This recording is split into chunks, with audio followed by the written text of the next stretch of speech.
Back in late March 2026, the company that literally prides itself on AI safety they accidentally leaked their most powerful model to the entire world. Right out in the open. Exactly. And the crazy thing is, it wasn't some state-sponsored heist or like a shadowy hacker group breaking through firewalls. No, nothing sophisticated at all. Someone literally just forgot to toggle a basic privacy setting on a public website.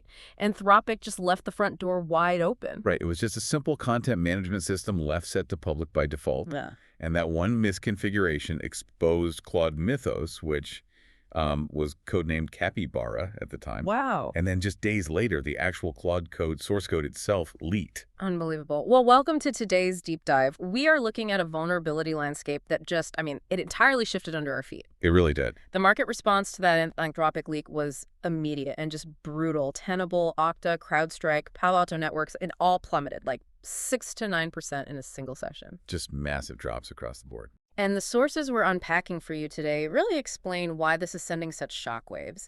We've got a highly confidential stack of internal IP portfolio documents from an entity called 7 Labs. Right, SESL. Yep. Along with an academic prior art landscape analysis of quantum computing threats, and this explosive recent article by J.C. Medina from 2401wired.com. And, people naturally focused on the surface irony of a safety-first AI company messing up a basic privacy setting. I mean, it's embarrassing. Oh, totally. It's like locking the vault, but leaving the key in the door. Exactly. But Medina's article points out this isn't just an embarrassing moment.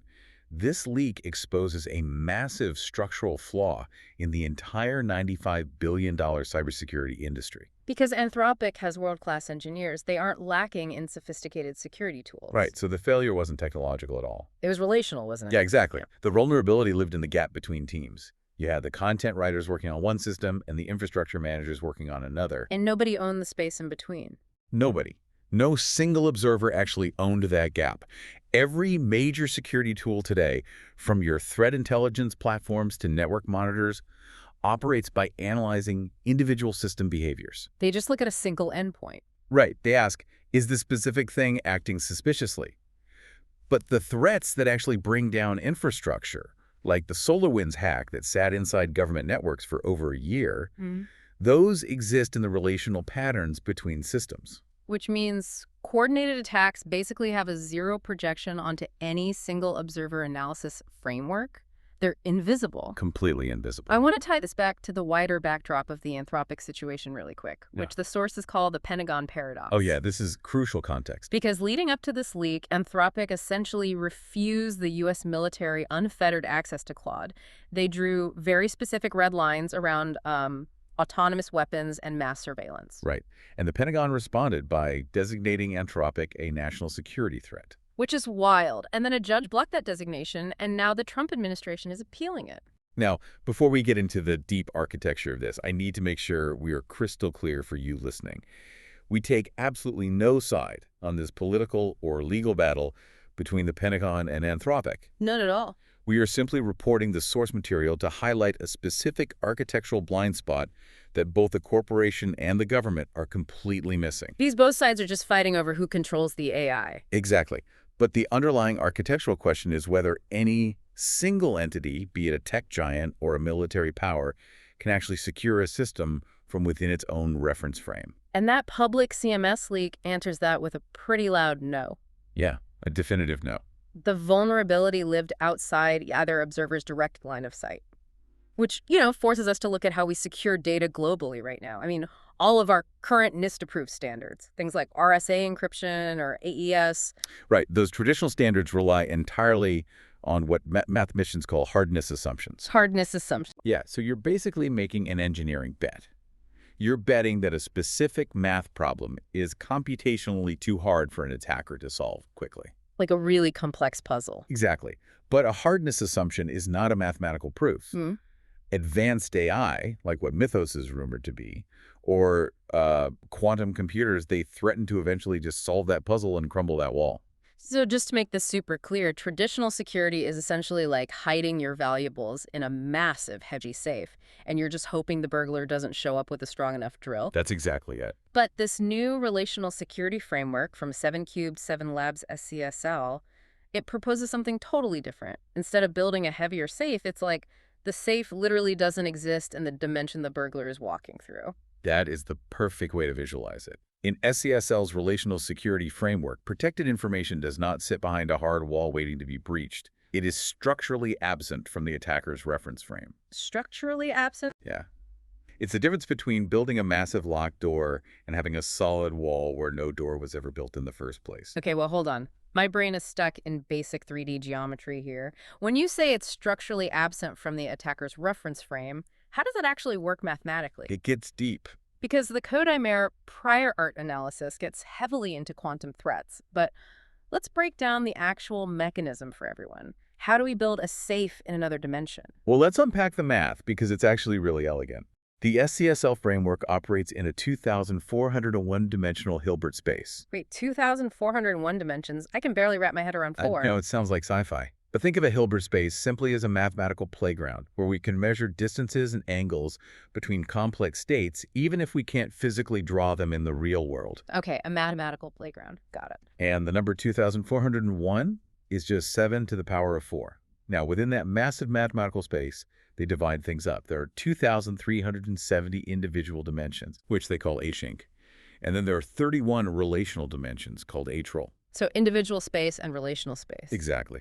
And the core mathematical identity that makes this entire framework function relies on the inner product. The inner product. Right. If an attacker is scanning a network from their own reference frame, which exists purely in those individual dimensions, and the data you're protecting lives in the relational dimensions, Then what happens? the inner product between those two states evaluates to exactly 0. Oh, wow. So if I remember my high school geometry, if two lines meet at a 90-degree angle, they're perpendicular, right? Their dot product is 0. Exactly. They basically don't cast a shadow on each other. That's brilliant.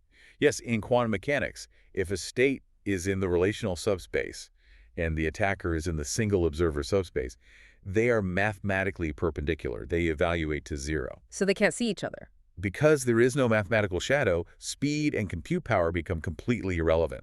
An attacker could have like 1 billion quantum computers running for 1,000 years. And it wouldn't matter. It wouldn't matter at all. If they are searching the individual dimensions, they will never find the target because it literally does not exist in the space they're searching. That completely flips the script on how we handle quantum threats. It really does.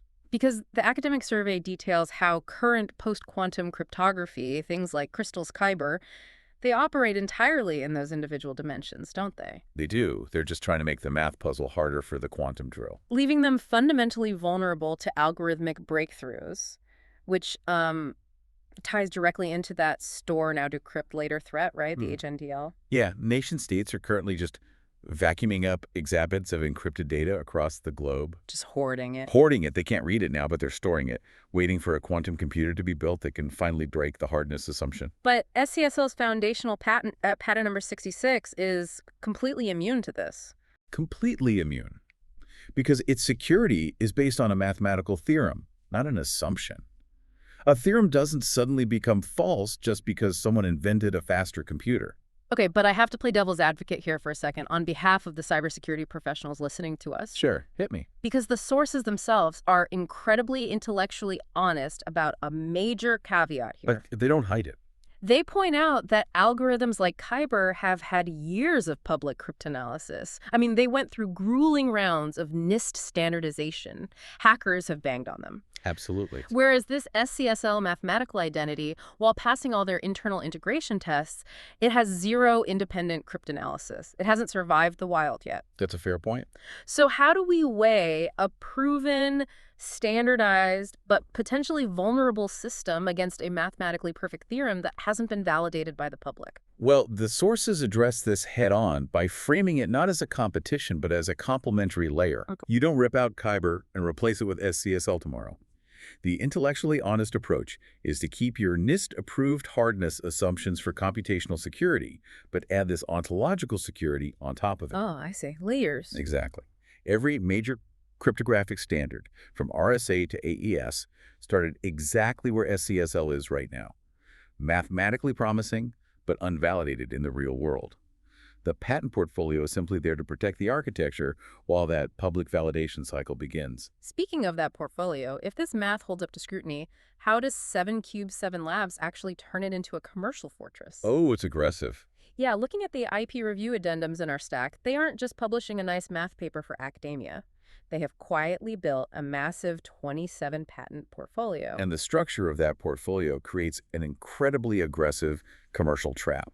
They organized it into 3 distinct architectural tiers, plus some boundary and immune layers. Let's walk through those tiers. Okay, so Tier 1 contains the foundational primitives. That's patents 65 through 69.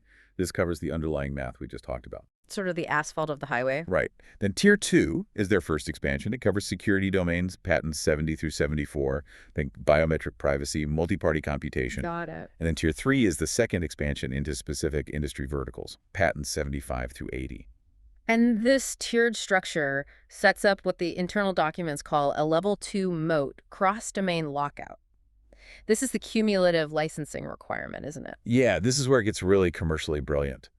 Let's say a massive tech company wants to build a new relational healthcare system, which is covered by Patent 77 in Tier 3. Okay. They can't just call up SCSL and license that single healthcare patent. Because of the architectural design. Exactly. The healthcare application fundamentally relies on the mathematical primitives down in Tier 1.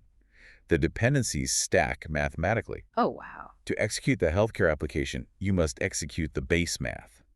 Therefore, you must license the foundational patents as well. It's incredible. It's like they aren't just building a toll booth on a new highway. They've patented the asphalt, the traffic lights, the engine, and the concept of driving itself. Yeah, that's exactly what they've done. SCSL isn't just double dipping, they're patenting the concept of the dip. For enterprise buyers, I mean, any scaling tech company could suddenly face a compounding chain of licensing fees just to operate safely in this new paradigm. You literally cannot enter their ecosystem without passing through multiple compounding toll booths. So where are these toll booths placed? I mean, if this math completely locks down digital data, how does it handle the messy real world? The target list in these documents is just staggering. It really covers everything. Let's dig into a few of these commercial sectors to understand how this actually works in practice. Well, the AI and machine learning training market is a massive one under Patent 75. Today, we face a severe privacy utility trade-off. Right. Imagine 5 different hospitals want to pool their patient data to train a highly accurate diagnostic AI.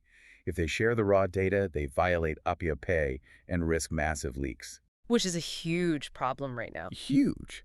Current solutions involve adding mathematical noise to the data, but that degrades the AI's accuracy. You make the data safer, but the AI gets dumber. So under the relational framework, how does it solve that without the noise?